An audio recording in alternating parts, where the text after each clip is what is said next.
Hello, my dear UPSC aspirants. I hope you all are doing well, and I welcome you all to the editorial analysis series. So, I think this is happening after a long time. It's 12th of August today. In this editorial analysis series, we discuss important editorials from different newspapers और इन editorials को मैं एक question answer format में discuss करती हूँ ताकि आपकी daily current affairs writing practice भी हो जाए. So today I have picked up two editorials. One is from the Indian Express, which is regarding the flash floods in Dharali. दूसरा editorial किसी different newspaper से, but it is basically talking about the lack of funds at the panchayat level और कैसे हम उसको improve कर सकते हैं. तो सबसे पहले जैसे कि अगर हम इस एडिटोरियल की बात करें तो यहाँ पर ये बेसिकली बता रहे हैं कि अभी जो धाराली में फ्लैश फ्लड्स आए उसके पीछे क्या रीजंस थे. वी विल ऑल्सो अंडरस्टैंड कि क्या क्या डिफरेंट कॉजेज होते हैं फ्लैश फ्लड्स के, क्या इम्पैक्ट्स होते हैं on the economy, society, biodiversity etcetera. What can be the way forward and the government effort. तो सबसे पहले जैसे कि इसको मैंने एक क्वेश्चन आंसर फॉर्मेट में यहाँ पर लिखा हुआ है, तो let us just decode the question. So the question over here is that flash floods in the Himalayan region are not merely a result of climate change but also of unplanned development. So देखिए जो भी यहाँ पर beginner है या आप advance level पे है, सबसे पहले इंपॉर्टेंट चीज क्या होती है कोई भी क्वेश्चन लिखने के लिए कि you should decode the question properly. आपको समझ आना चाहिए कि क्वेश्चन पूछ क्या रहा है. तो यहाँ पर क्या बोल रहा है कि फ्लैश फ्लड जो हिमालयन रीजन में है वो सिर्फ क्लाइमेट चेंज की वजह से नहीं, अनप्लान डेवलपमेंट की वजह से भी हो रहे हैं. And the tell word is discuss.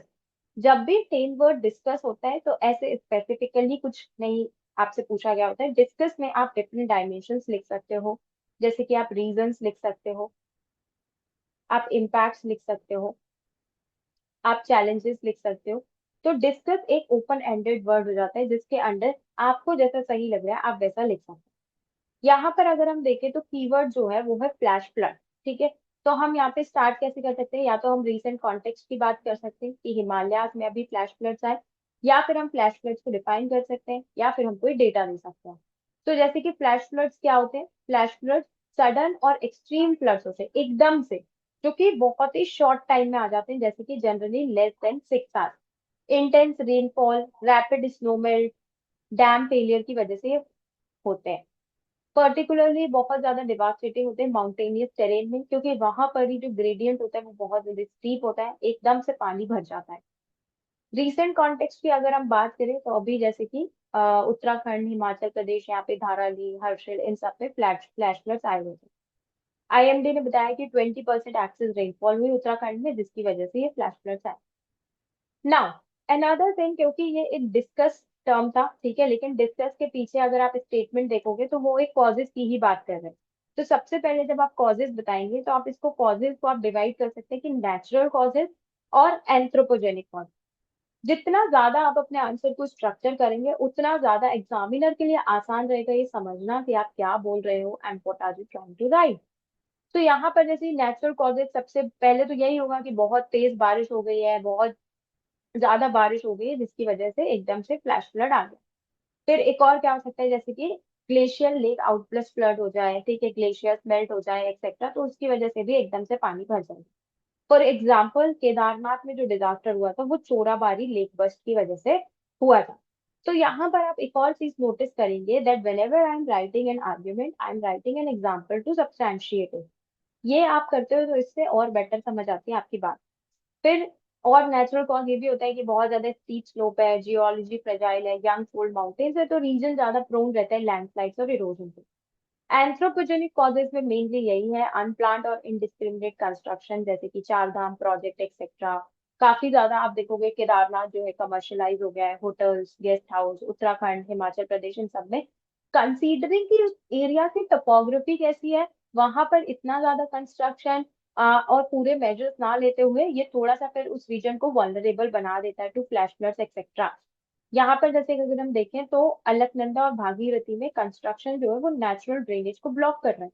फिर डिफॉरेस्टेशन, देन नेचुरल ड्रेनेज का ब्लॉक होना due to roads, hydro power project etcetera. Tourism का प्रेशर बढ़ रहा है, 3 करोड़ से ज्यादा पिलग्रिम्स उत्तराखंड के चार धाम सर्किट को विजिट करते हैं, तो जितना ज्यादा टूरिस्ट आएगा उतना ज्यादा फिर कंस्ट्रक्शन एक्टिविटीज होगी.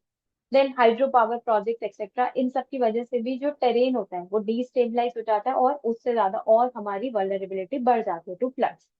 इम्पैक्ट्स क्या होंगे अब? देखो, हर चीज रोट लर्निंग नहीं की जाती, rather than seeing the content आप खुद सोचो। इकोनॉमी पे क्या इम्पैक्ट होगा? इंफ्रास्ट्रक्चर वर्सन हो जाएगा, ठीक है, एग्रीकल्चर पे इम्पैक्ट होगा, ट्रेड पे इम्पैक्ट होगा, सोसाइटी पे क्या इम्पैक्ट होगा, विमेन, चिल्ड्रन एक्सेट्रा, इस तरह से आपको सोचना है। सोसाइटल इम्पैक्ट जैसे कि loss of life, displacement, for example हमने जैसे कि केदारनाथ फ्लड्स के टाइम पे देखा था। Cultural heritage, temple, pilgrimage routes etcetera, ये सब डिस्ट्रॉय होते हैं।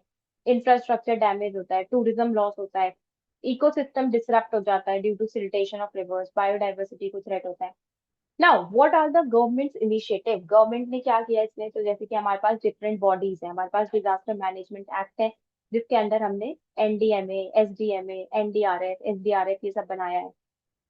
चार धाम परियोजना के अंदर एनवायरमेंटल सेफगार्ड्स इनकॉर्पोरेट किए। अर्ली वार्निंग सिस्टम लगाया फ्लड के लिए थ्रू डॉपलर रडार्स, की जितनी जल्दी हमें पता चल जाएगा उतनी जल्दी हम लोगों को इवैक्यूएट कर सकते हैं। स्टेट एक्शन प्लान है कि क्लाइमेट चेंज की वजह से जैसे कि ग्लेशियर्स वगैरह मेल्ट हो रहे हैं, तो उस पर what we can do. Committee recommendation यहाँ पर हो सकती है, जैसे कि माधव गाडगिल कमेटी ने बताया है वेस्टर्न घाट्स के लिए, जो कि हिमालयाज में भी अप्लाई हो सकती है। कस्तूरी रंगन कमेटी बोलते हैं कि आप डेवलपमेंट कीजिए लेकिन एनवायरनमेंट को मत छोड़ दीजिए, इकोलॉजिकल सेफगार्ड्स के साथ आपको प्रॉपर डेवलपमेंट कीजिए। रवि चोपड़ा कमेटी का कहना है कि हाइड्रो पावर प्रोजेक्ट्स को आप फ्रिजाइल जोन में मत लगाइए, जो कि ज्यादा वल्नरेबल है टू फ्लड्स एक्सेट्रा। फिर हम जैसे कि सिक्किम, भूटान, इन सबसे सीख सकते हैं। फॉर एग्जांपल सिक्किम में उन्होंने रिवर बेड कंस्ट्रक्शन पे बैन लगाया है, इको टूरिज्म को प्रमोट किया है। भूटान में community based glacier lake monitoring होती है। तो इस तरह के मेजर्स हम भी अडॉप्ट कर सकते हैं ताकि we can save ourselves from such disasters.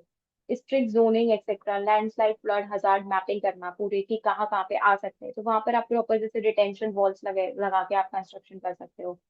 Reforestation करो, वेटलैंड्स का रिस्टोरेशन करो। टूरिज्म आप असेस तो करो कितना टूरिस्ट यहाँ पर आ सकता है, कितने लोगों की कैपेसिटी है, तो वो ओवर क्राउडिंग हमें प्रिवेंट करनी है एक्सेट्रा। अल्टीमेटली अगर हम इन तरह की चीजों से डील करेंगे, so this is also aligned with our SDG 11 and SDG 13। Now let us discuss the next editorial, which is about empowering panchayats through own revenue. अब देखो यहाँ पर एज अ यूपीएससी एस्पिरेंट सबसे पहले आपके माइंड में क्या आना चाहिए? जैसे ही पंचायत की बात हो रही है, पंचायत कौन से अमेंडमेंट होती है?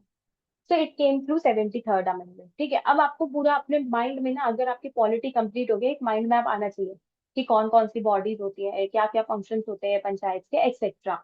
देन यहाँ पर बेसिकली बात क्या हो रही है कि जो लोकल बॉडीज होती है, चाहे वो म्यूनिसिपैलिटीज हो, अर्बन लोकल बॉडीज हो या रूरल लोकल बॉडीज हो, इनके पास इनका खुद का रेवेन्यू नहीं होता है प्रॉपर। जैसे कि जो स्टेट्स है वो प्रॉपर, इन्हें बहुत ज्यादा ग्रांट्स पे डिपेंडेंट रहना पड़ता है एक्सेट्रा। तो अगर इनके पास खुद का रेवेन्यू नहीं होता है, तो जो इनके काम होते हैं वो भी अच्छे से नहीं हो पाते। So that is what is being discussed in this editorial, and we will also discuss कि इसका वे फॉरवर्ड क्या हो सकता है। सबसे पहले चलिए क्वेश्चन को डिकोड करते हैं। Empowering panchayats through own source revenue is crucial to unleashing India's local fiscal potential discuss। ठीक है, तो क्या बोल रहे हैं अगेन कि पंचायत को उनका खुद का रेवेन्यू दिलाना क्रूशियल है, ताकि जो रूरल लोकल बॉडीज का फिस्कल पोटेंशियल है उसको हम अनलीश कर सके। ये आप डिस्कस कीजिए।